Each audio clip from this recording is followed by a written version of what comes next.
Hello,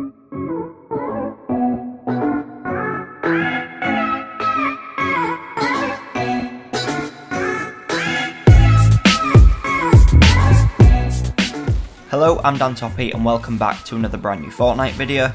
Today I'm bringing you some more Fortnite news. Just the other day Epic put onto their blog post again another update, but this time it was called the State of Development. They do these State of Development updates every few months, and it basically just talks about what they're working on at the moment, what they think of the game and how they might want to improve it in the future, and what they think of the past things they've done in recent updates. This one talks about quite a lot of features and content which they're working on and planning on adding into the game sometime in the future, and also a few things that they aren't happy about with the game that they also want to improve. So starting off with limited time modes, the first thing that they talk about is they're looking to add in a 50v50 permanent mode. They say in the post, "We've heard about your love for 50v50 and we're currently evaluating keeping a larger squad mode live at all times for those who enjoy that type of battling more." This is definitely a great sign because it does show they are willing to add in new permanent modes into the game, and they're willing to expand beyond just solo, duos and squads in the main game, and that some of these limited time modes we might actually get as a full permanent mode.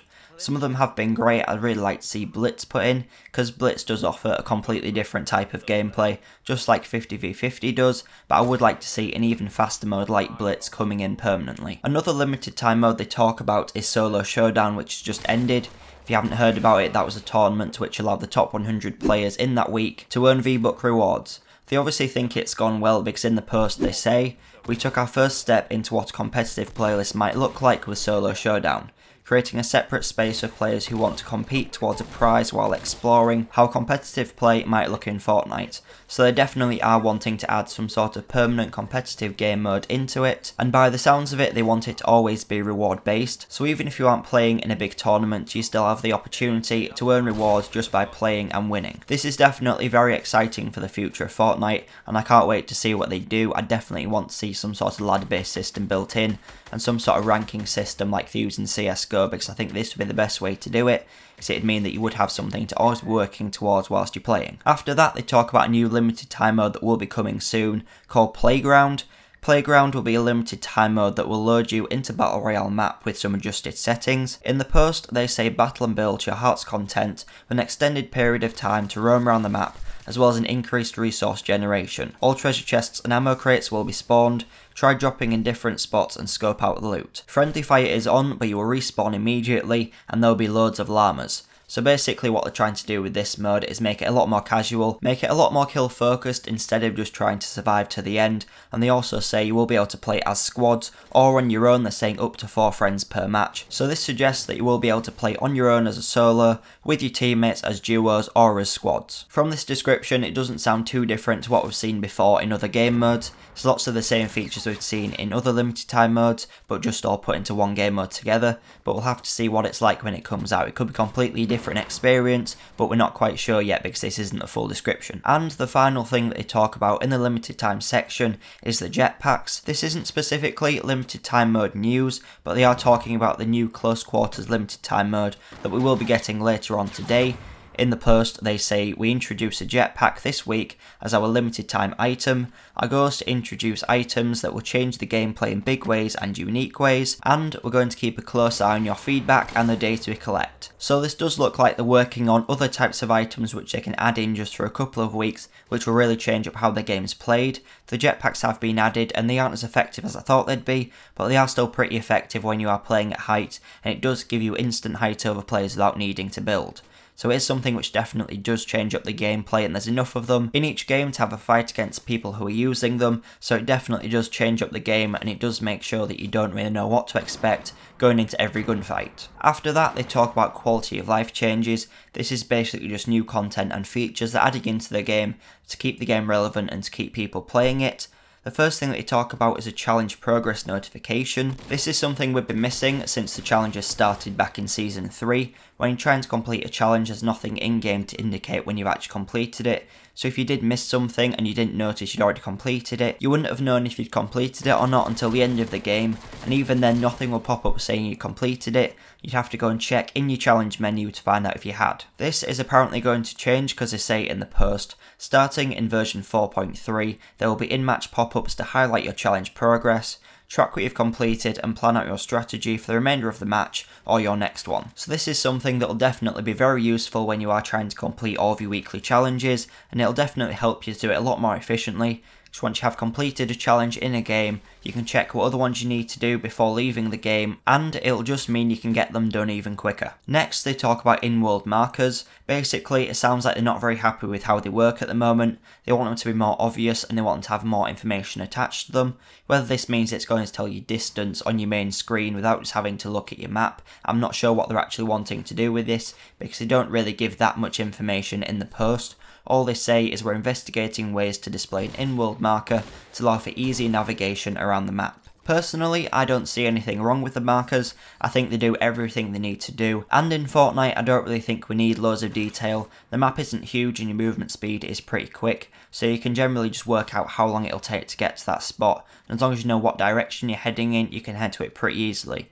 I don't really know what they're planning on doing, whether they're planning on changing the colours, the shape, or what they're planning on putting in, but I would like to see what they do, because if it can improve it even more, then I'd be more than happy to see it. Next up, they talk about the Victory Royale Screen. This is the screen which pops up whenever you win a game, and they say getting a win should be a memorable experience, and the Victory screen should support that. We want to freshen up the screen and make it a bit more rewarding. So basically what they want to do is make it a bit more of a big deal, because at the moment you win and the little banner pops up and that's basically it. The only other thing that happens when you win is that it's added onto your stats and your win counter goes up by 1. So I think all they want to do is make it a bit more of a big deal and make it so there's more of an incentive to win, and when you do win it's really noticeable. I definitely agree with this, because I think they could do more on the ending screen, because it isn't really that good. It's very basic at the moment and I'm really glad they're doing something to change it. A small thing they talk about after that is the resolution of the minimap. Now that you can zoom into the minimap, they really want to increase the resolution of it, especially when you're zooming in, because if you have tried using that zoom feature, when you zoom in, it's just like you're zooming in on a normal image. It isn't actually an active image, you just zoom into it, just like it is a standard image that you get on a web page, so it doesn't increase your resolution as you're zooming in, so the quality does definitely go down a lot. They say our goal is to capture the world with as many details as possible, to make it easier when figuring out where you're dropping. This is something that I don't really think they need to be doing. I think the minimap works fine, and I really don't use the zoom feature very often. I've probably used it once or twice when I'm marking a position of a star on the map. I don't generally use it when I am working out where to drop, because I'll just mark the general direction where I need to be heading to, and then I'll work out which specific building I'm going to when I get there. After that, they cover further improvements to vertical audio. They say our version 4.2 update had some footstep audio improvements, where we slightly added more variation to above and below sounds. We recognise it's still difficult to identify enemy positions in high density locations, such as tilted towers, and we'll continue to iterate on this. This is something that I'm really glad they're doing, because they have added more effects to the sounds of footsteps, so it's easier to work out where players are, but it isn't as accurate as it needs to be, because in other areas where it isn't as vertical and it isn't quite as busy, it's a lot easier to work out where players are and you don't die as many times because you can't hear where they're coming from. Next, they talk about future improvements to spectator UI. UI is all the stuff which is on your screen, all the user interface things. At the moment, you get very little information about the play that you're watching. You're missing all sorts of things like item inventory, ammo, crosshairs, building edits, compass and markers. These are all things that are looking to add into the future, so that when you're watching your teammate after you've died, you know what's going on, because so many times I'm watching my teammate after I died early in a game, constantly asking what he's got, how many mats he's got, what weapons he's got, because I don't have a clue, because I can't see any of his HUD. This is something that we've needed for a while now, and I'm really glad they've announced that they're actively working on it, because it really is a key feature in the spectating that we've been missing for a long time, and you really need it to be able to understand what's going on. And the final thing they talked about in quality of life is that we might be getting a new type of cosmetics.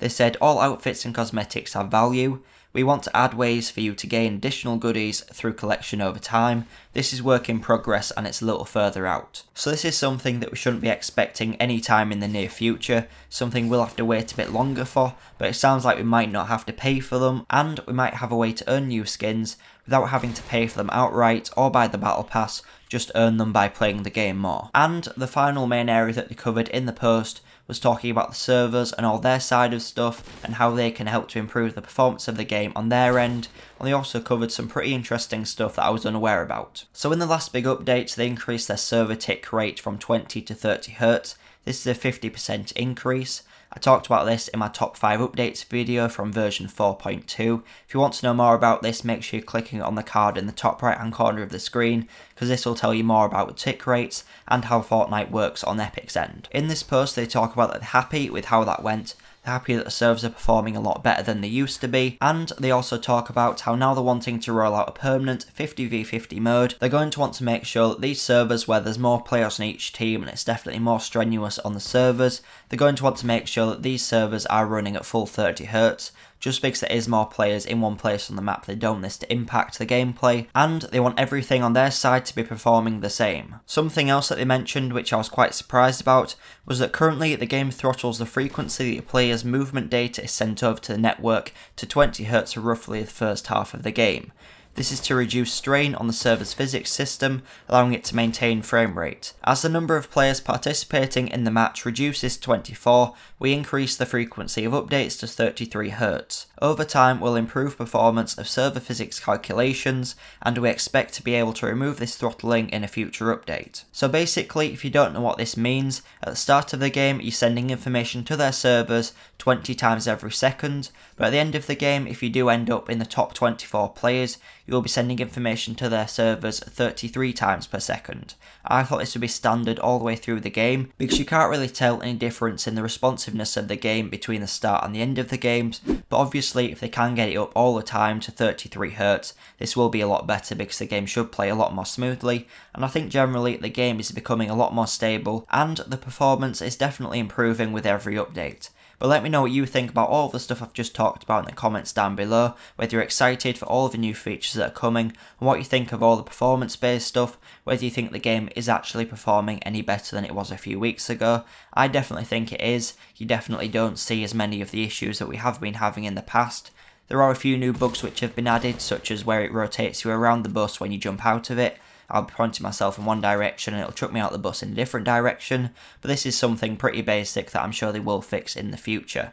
Generally, the game is a lot more stable, it crashes a lot less, and I'm definitely a lot more happy with how it's playing. But if you've made it to the end of this long video, make sure you let me know in the comments down below, because I really appreciate you watching all of this. It was my longest video I've ever made, I think, and definitely my longest Fortnite video, but if you want to see more videos like this, where I go really in depth on all of the new updates, let me know in the comments down below. If you'd rather just see the shorter videos, also let me know that. I can always condense them down and just do the summary videos like I have been doing, but this time I just wanted to try out a longer video, including all the information from the post. But as always, if you are new here, make sure you are subscribing to see more videos like this, as well as general Fortnite tutorials, including all of my weekly challenges and bonus star challenge guides. If you want to see either of these types of videos, make sure you are clicking on the links on screen now, which will take you through to my playlists of all the videos from Season 4.